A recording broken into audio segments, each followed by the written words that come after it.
విజయనగరం జిల్లా చీపురుపల్లి నియోజకవర్గం చీపురుపల్లిలో గల గద్దె రాంబాబు జూనియర్ కళాశాలలో టీడీపీ ఎమ్మెల్యే కిమిడి కళా వెంకట్రావు గారి చేతుల మీదుగా విద్యార్థులకు పుస్తకాలు మరియు బాగా మార్కులు వచ్చిన విద్యార్థులకు ఆర్థిక సహాయం అందించారు. తరువాత కార్యక్రమంలో ఎలక్షన్ ముందు ఇచ్చిన హామీ ప్రకారం శ్రీకాకుళం మొగలులో గల పెనుబాక కెనాల్ కాలువను చీపురుపల్లి వరకు గత 15 రోజులుగా మరమ్మతులు చేసి కాల్వ పూడికలు తీయడంతో పాటు ఖరీఫ్ 50,000 ఎకరాల పంట పొలాలకు నీరు అందించడం కోసం ఎన్ఆర్ఐజీఎఫ్ నిధులతో ఇచ్చిన హామీ ప్రకారం పంట పొలాలకు నీరు అందిస్తామని తెలిపారు. ఈ కార్యక్రమంలో టీడీపీ మరియు జనసేన నాయకులు, కార్యకర్తలు పాల్గొన్నారు.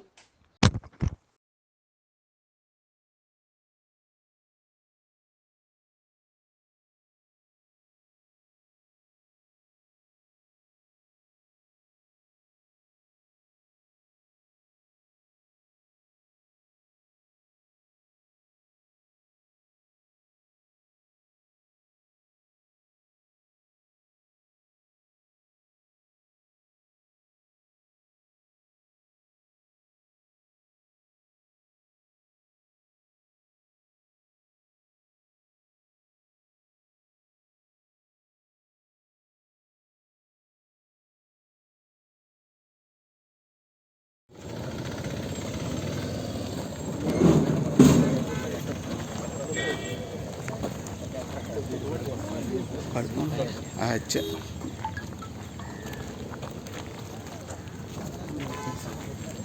अभी बहुत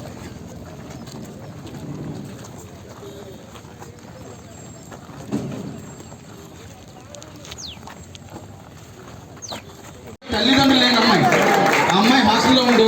ఇక్కడ మా ప్రిన్సిపల్ గారు, స్టాఫ్, వాళ్ళకి బట్టలు, పుస్తకాలు ఏది కావాలనుకుంటే విద్యార్థులందరికీ స్వతసిద్ధంగా మేము వాలంటీర్గా ఇస్తామండి. ఫీజు కట్టడం కానీ, పుస్తకాలు ఇవ్వడం కానీ, యూనిఫామ్ కట్టడం కానీ